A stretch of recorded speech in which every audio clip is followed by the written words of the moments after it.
అందరికీ నమస్తే. ఓకే, విశాఖ ఉక్కు ఆంధ్రుల హక్కు అనేది ఒక నినాదం కాదు, అది తెలుగువాడి యొక్క ఆత్మగౌరవం. అటువంటి ఆత్మగౌరవాన్ని ఇప్పుడు వీళ్ళంతా తుక్కుగా చేసి అమ్మేయడానికి ప్రయత్నిస్తున్నారు. తెలుగువాడి ఆత్మగౌరవాన్ని కాపాడుకోవాల్సిన బాధ్యత ఈ వీడియో చూస్తున్న ప్రతి ఒక్కరి యొక్క బాధ్యత. సో నీ బాధ్యత, నా బాధ్యత. నా బాధ్యతగా విశాఖ ఉక్కు స్టీల్ ప్లాంట్ ఎటువంటి పరిస్థితుల్లో ఉంది అనేది టోటల్ గా ఈ రోజు మీకు చెప్పడం జరుగుతుంది. విశాఖపట్నం స్టీల్ ప్లాంట్ ఇక్కడ రావడానికి భూములు ఇచ్చిన ఉక్కు నిర్వాసితులు ఎవరైతే ఉన్నారో, భూములు ఇస్తే మన దేశం బాగుపడుతుంది, మన రాష్ట్రం బాగుపడుతుందని ఆలోచించిన ఉక్కు నిర్వాసితుల పరిస్థితులు ఇప్పుడు ఎలా ఉన్నాయి? ఓకే, 40 సంవత్సరాలకు పైగా అయినా సరే విశాఖ ఉక్కు నిర్వాసితులకి ఎటువంటి పరిష్కారం కూడా తెలియలేదు. ఇది అయితే ఆంధ్రప్రదేశ్ లో రాజకీయం చేస్తున్నారో ప్రతి ఒక్క నాయకులు కూడా ఎప్పుడైతే ఎలక్షన్స్ వస్తాయో ఆ టైంలో ఖచ్చితంగా విశాఖ ఉక్కు ఆంధ్రుల హక్కు అనే నినాదాన్ని గలమెత్తి చెప్తారు. లేదు కాబట్టి స్టీల్ ప్లాంట్ ప్రైవేటీకరణ ఇంతవరకు కేంద్రం వెనకడుగు వేసింది. అందరూ ఆలోచన చేయమని అడుగుతా ఉన్నా. 5 సంవత్సరాలుగా స్టీల్ ప్లాంట్ ప్రైవేటీకరణ జరగలేదు అని అంటే దానికి కారణం జగన్ అనే ముఖ్యమంత్రి ఒప్పుకోలేదు కాబట్టి అది జరగలేదు అన్నది ప్రతి ఒక్కరూ కూడా ఆలోచన చేయమని కోరుతా ఉన్నా. ఈ ఎన్నికల్లో కూడా స్టీల్ ప్లాంట్ అమ్మకం ఆపేలా ఆ బాబు, ఆ దత్తపుత్రుడు, ఆ బీజేపీల కూటమిని ఓడించి నా తమ్ముడు అమర్కు ఓటు వేసి మొత్తం దేశానికి ఒక గట్టి మెసేజ్ ఇక్కడి నుంచి పంపించండి అని కోరుతా ఉన్నా.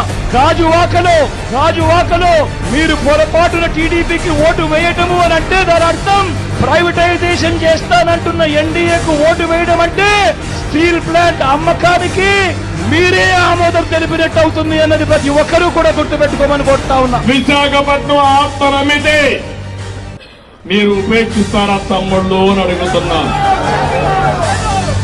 విశాఖపట్నం స్టీల్ సిటీని స్టోరన్ సిటీగా చేస్తే మీరు ఆమోదిస్తారా అని మిమ్మల్ని అడుగుతున్నా. అందరం కలిసి కాపాడుకుంటామా లేదా అని అడుగుతున్నా. ఇప్పుడు చెప్పండి, కాపాడుకుంటాం కలిసి పోరాడతాం అందరం అవుతాం, సంఘటన శక్తిగా తయారవుతాం. విశాఖపట్నం ఉక్కు అనేది మన ఆత్మ. స్థితులు కానీ స్టీల్ పరిశ్రమ కార్మిక సంఘాల నాయకులు కానీ కార్మికులు కానీ ఈ రోజున రోడ్ల మీద కూర్చోవాల్సిన అవసరం లేదు. జనసేన ప్రభుత్వం కానీ ఉండుంటే మేము వెళ్ళి వాళ్ళ దగ్గరికి వెళ్తాం. మీ కష్టం ఏంటి చెప్పండి, మేము మాట్లాడతాం.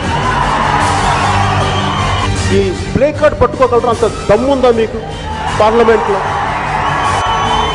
విశాఖ స్టీల్ ప్లాంట్ కాపాడుకోవాల్సిన బాధ్యత తెలుగు వాళ్ళు ఎక్కడున్నా ఈ విషయాన్ని తెలుసుకోవాలి, ఇలాంటి విషయం మీద స్టాండ్ తీసుకోవాలి. ఈ వీడియో యొక్క మెయిన్ ఉద్దేశం డిసెంబర్ 8వ తారీఖున ఉదయం 7 గంటలకి విశాఖ ఉక్కు నిర్వాసితులు, ఉక్కు కార్మికులు, ఉక్కు ఉద్యోగులు ఆధ్వర్యంలో ఈ స్టీల్ ప్లాంట్ మెయిన్ గేట్ కి ప్రతి ఒక్కరు రావాల్సిందిగా కోరుతున్నామని విశాఖ ఉక్కు నిర్వాసితులు, ఉక్కు కార్మికులు, ఉక్కు ఉద్యోగులు తెలియజేయడం జరిగింది. అసలు 40 సంవత్సరాలకు పైగా అయిన విశాఖ ఉక్కు నిర్వాసితులు ఇప్పుడు ఏం చేస్తున్నారు, ఎటువంటి పొజిషన్ లో ఉన్నారు, ఒక్కసారి మనం ఆల్ మాటల్లోనే మనం విందాం. ఇలాంటి ఇంపార్టెంట్ అండ్ ఇంట్రెస్టింగ్ విషయాలు మీరు కానీ తెలుసుకోవాలనుకుంటే మన ఛానల్ ఇప్పుడే సబ్స్క్రైబ్ చేయండి. అంతేకాకుండా వీడియో స్టార్ట్ చేసే ముందు వీడియోకి ఛానల్ లైక్ అవ్వండి. అలాగే ఇక్కడ ఉన్న విశాఖ స్టీల్ ప్లాంట్ కోసం, అలాగే ఇక్కడ ఎవరైతే అధికారులు ఉన్నారో వాళ్ళ కోసం మీకు తెలిసిన అభిప్రాయాల్ని కింద కామెంట్ లో తెలియజేయండి. ఇలా తెలియజేయడం వల్ల ఇక్కడున్న ప్రజలందరికీ తెలుస్తుంది విశాఖ ఉక్కుని కాపాడుకోవాల్సిన బాధ్యత, తెలుగువాడి యొక్క ఆత్మగౌరవాన్ని కాపాడుకోవాల్సిన బాధ్యత ఇక్కడున్న ప్రతి ఒక్కరి మీద డిపెండ్ అయ్యి ఉంది. 40 సంవత్సరాలకు పైగా అయినా సరే విశాఖ ఉక్కు నిర్వాసితులకి ఎందుకు మీ పరిష్కారం చేయలేకపోతున్నారు? ఇప్పుడు మనం విశాఖ ఉక్కు నిర్వాసితుల యొక్క డిమాండ్స్ ఏంటి, వాళ్ళకి ఏం కావాలి అనేది టోటల్ గా పాయింట్ టు పాయింట్ ఈ వీడియోలో మనం తెలుసుకుందాం.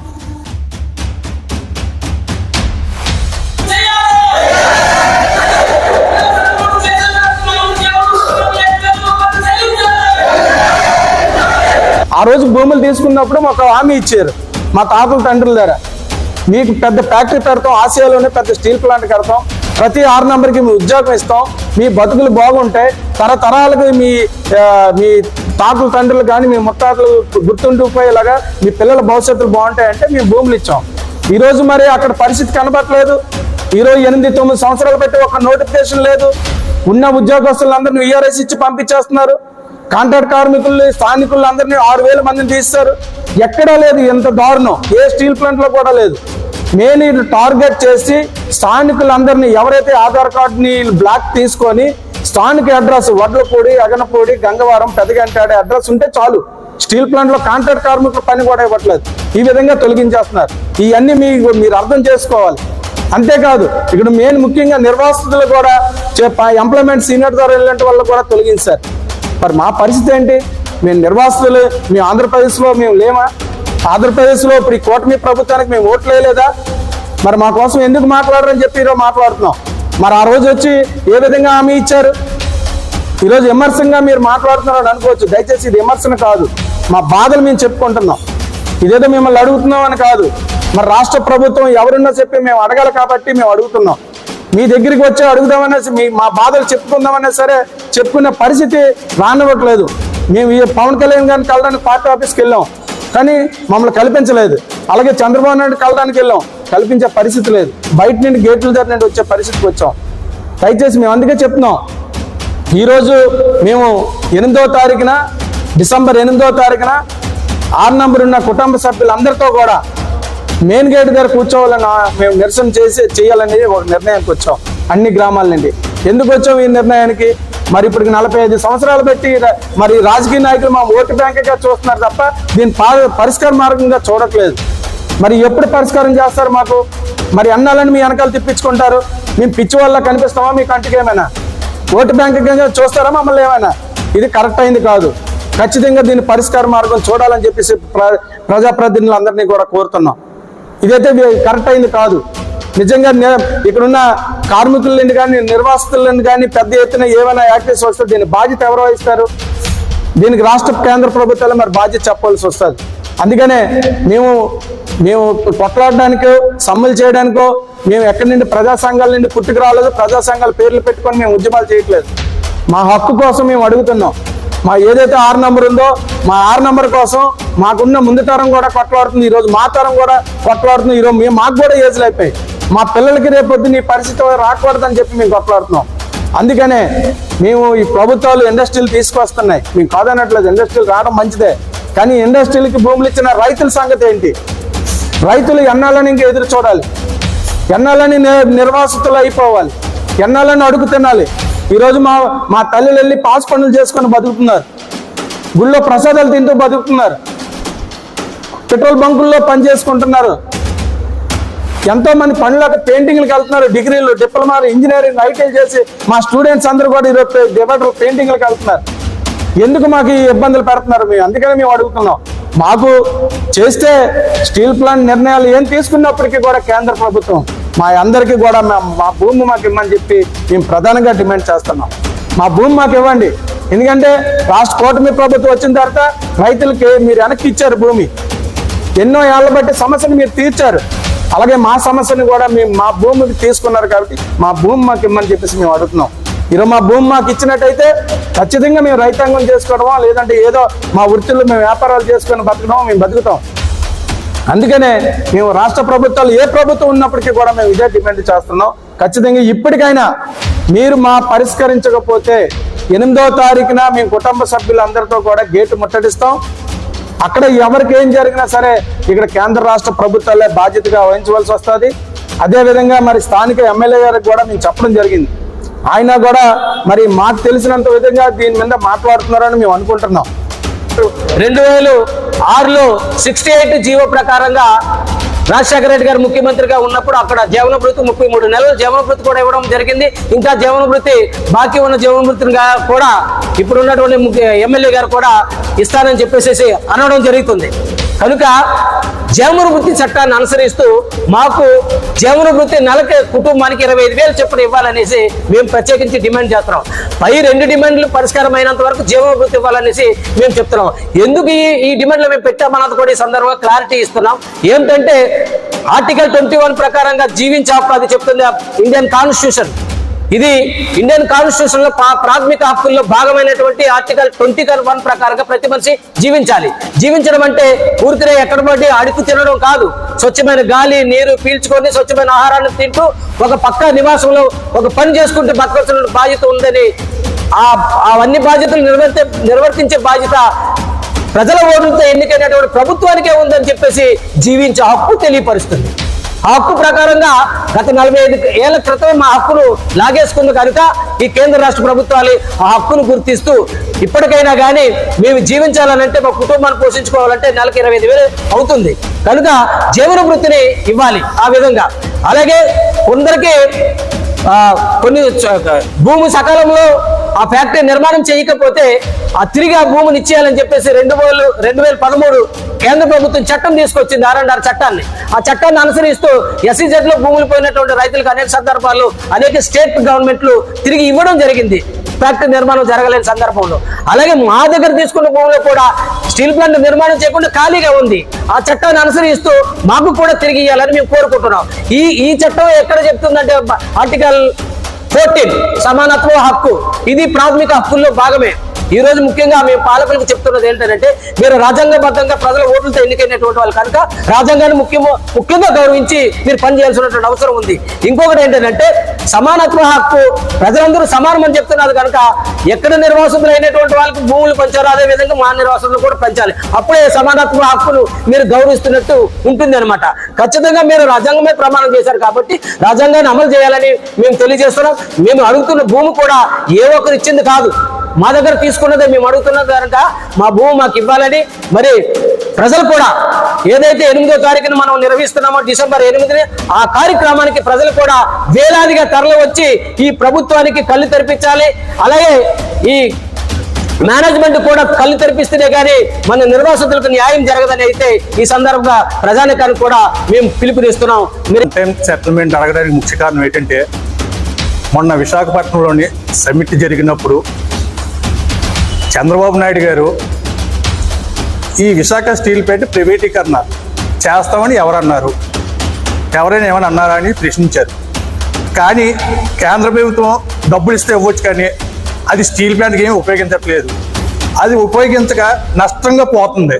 ఆ నష్టం పోయినప్పుడు ఎప్పటికైనా సరే ఈ స్టీల్ ప్లాంట్ ప్రైవేట్ పరమే చేస్తుంది అన్నది మా అందరికీ తెలిసిన విషయమే. కనీసం జగన్ గారి ప్రభుత్వం ఉన్నప్పుడు కానీ ఈ కూటమి ప్రభుత్వం వచ్చిన తర్వాత కానీ ఒక్కసారి కూడా నోటిఫికేషన్ విడుదల చేయకపోతే చాలా మంది నిర్వాసితులకి వయసులు అయిపోయి రోడ్ల మీద తిరుగుతున్నారు. అలాగే ఏదో బతకడానికి ఎలాగా పర్మనెంట్ ఉద్యోగాలు ఇవ్వలేదు. కనీసం ఒక ఎంప్లాయ్మెంట్ సీనియారిటీ ప్రకారంగా తీసుకున్న వాళ్ళని కూడా పనికిరాని వాళ్ళకి తీసేస్తున్నారు. ఇంకా ఒక పర్మనెంట్ ఉద్యోగం ఒక బతుకుతున్న దారి తీసేస్తుంటే మేము ఎలా బతకాలి భూమి ఇచ్చుకున్న తర్వాత? దీని మీదే ఇంకా స్టీల్ ప్లాంట్ ప్రైవేటీకరణ చేస్తారో, మిగిలి ఉన్న భూమి 3 లక్షల వాల్యూ చేసే ఖాళీగా ఉన్న భూమిని అమ్మేస్తారో ఏమంటే చెయ్యండి. మా నిర్వాసితులకు అందరికీ కూడా 1 టైం సెటిల్మెంట్ చేసేస్తే మీకు మాకు సంబంధం లేకుండా ఉంటుందనేసి ఈ మీడియా మిత్రుల ద్వారా తెలియపరుస్తున్నాం. మీరు ఓటేయించుకొని వచ్చినప్పుడు ఇంటింటికి తిరిగి ఎలాగైతే ఓటేయించుకుంటున్నారో ఎవరైనా మినిస్టర్లు వస్తున్నప్పుడు మా బాధలు చెప్తామనేసి మినిస్టర్ దగ్గరికి వెళ్తుంటే ఈ పోలీస్ శాఖ వారు మమ్మల్ని ఒక నక్సలైట్లు కాదా ఒక గుర్తించి మమ్మల్ని అసలు కళ్ళకుండా ప్రతి పోలీస్ స్టేషన్ మమ్మల్ని పెడుతున్నారు. పోనీ పెట్టిన వాళ్ళు కేసులు పెడుతున్నారా? కేసు పెడితే ఏదో కోర్టుకు వెళ్ళి మాకు అన్యాయం జరిగిందండి మాకు ఇలా న్యాయం చేసి పెట్టండి అడగడానికి కూడా కాదు. ఆ మినిస్టర్ గారు సీఎంలు వెళ్ళిపోయే వరకు మమ్మల్ని కేసులో ఉంచుతున్నారు. వాళ్ళు వెళ్ళిపోయిన తర్వాత ఇంటికి పంపించేస్తున్నారు. ఈ విషయాన్ని మీ అందరికీ ఎందుకు చెప్తున్నామంటే ఇది పబ్లిసిటీ చేయాలి. రేపు 8వ తారీఖుని మేడిగేట్ దగ్గర చేసే ధర్నాకి 64 గ్రామాలకు సంబంధించిన నిరుద్యోగులు అందరూ కూడా ఫ్యామిలీలతో కలిసి వచ్చి మనం ఇంకా ఇంతమంది ఉన్నావా అనిపించుకుని కేంద్ర రాష్ట్ర ప్రభుత్వాలకి తెలిసేటట్టు ప్రతి ఒక్కరు తల్లి రావాలనేసి నా మనస్ఫూర్తిగా కోరుకుంటూ ధర్నాలు చేసి మీకు నేను ఉన్నానని మాట ఇచ్చారు. మరి ఇప్పుడు శ్రీని గారు ఇప్పుడు ఎక్కడికి వెళ్ళిపోయారో నాకేదో అర్థం కావట్లేదు. మీరు ముందుకు రావాలి. ఎందుకంటే ఈ గాజువాకలో మిమ్మల్ని అత్యధికంగా మెజారిటీతో గెలిపించారు కాబట్టి ఈ గాజువాకలోని మీరు మాత్రం మా నిర్వాసితులకు అందరికీ మీరు న్యాయం చేయాలి. మీరు ప్రశ్నించాలి. మీ కేంద్ర ప్రభుత్వంతో మాట్లాడాలి. ఎంపీలతో ఎమ్మెల్యే మా ఎందు మీరు పెద్ద మనసులో ఆలోచించి ఇక్కడ మేము ఉన్నామంటే ఈ రోజు మీకు అంతగా ప్రతి నాయకుడికి ప్రతి కార్మికుడికి కూడా మేము సేవలు అందిస్తూనే ఉన్నాము. దయచేసి మీరు నిర్వాసన అంటే చిన్న చూపు చూడకంటే మీరు పెద్ద చూపుతో చూసి ఈ 6 నెంబర్కి ఒక సెటిల్మెంటా లేదంటే వాళ్ళ భూములు వాళ్ళకి తిరిగి ఇవ్వడమా ఏంటి అని మీరు ఆలోచించి మాకు అందరికీ ఏదో ఒక జీవనభృతి పెట్టాలని మీరు సభాముఖంగా మీకు ఎమ్మెల్యేలకి కానీ ప్రధానమంత్రులకు కానీ మినిస్టర్లకు కానీ మీరు నిర్వాసులుగా కోరడం జరుగుతుంది. ఎన్నో వేల కుటుంబాలకి మీరు పుట్టుపుణ్యానికి వృధా పింఛనీలు అవి ఇస్తున్నారు. ఇల్లు భూములు పోగొట్టుకున్న మా నిర్వాసులు పట్ల ఆర్కాట్ ఉంది మాకు ఎందుకు ఇంత అన్యాయం చేస్తున్నారు అనేది మాకు అర్థం కావట్లేదు. దయచేసి మీరేం పాపం చేశారు చెప్పండి, దానికి పరిష్కారం ఏంటి చెప్పండి. చాలా మంది చచ్చిపోతాం. ఈ రోజు మా పిల్లల్ని మా తల్లిని అందరినీ కలిసి చదివించుకోవాలన్నా సరే, ఈ రోజు ఎక్కడికైనా వెళ్దామన్నా సరే పేరు చూస్తే గొప్ప, ఊరు చూస్తే దిబ్బలాగా ఉంది మా పరిస్థితి. మీరు దయచేసి మా నిర్వాసులు 64 గ్రామాలు రక్షించలేని ప్రజలు మీరు ఈ దేశాన్ని మీరు ఎలాగ రక్షించగలరండి? మాకు ఉపాధి ఎక్కడ దొరుకుతుంది చెప్పండి, మాకు ఏంటి ఉపాధి? దయచేసి ఆర్కాట్కి ఇప్పటికైనా సరే మా భూములు మాకు ఇస్తే వెనక్కి మేము రైతాంగం చేసుకొని మేము యథావిధిగా బతకడానికైనా సిద్ధంగా ఉన్నాం. లేదండి మీరు ఉద్యోగం ఇవ్వండి. అప్పుడు ఫస్ట్ లో స్టార్టింగ్ లో అందరికీ ఎలాగైతే ఆర్కాట్ ఉన్న వాళ్ళకల్లా ఉద్యోగాలు ఇచ్చారో మిగతా 8,500 కూడా ఉద్యోగాలు ఇవ్వండి. మీ ఉద్యోగ రీత్యా మేము పని చేసుకున్నాం, మీకు సేవలు అందిస్తాం. మీరు లేదంటే మాకు వన్ టైం సెటిల్మెంట్ చేసేయండి. అంతేగాని మీరు ఇలాగ మమ్మల్ని రోడ్లు పడేసి మమ్మల్ని ఇబ్బందులకు గురి చేయడం ఈ రాజకీయ నాయకులు కానీ ఈ ప్రభుత్వాలు కానీ తగదని ఈ సభాముఖంగా మీడియా ముఖంగా నేను తెలియజేయడం జరుగుతుంది.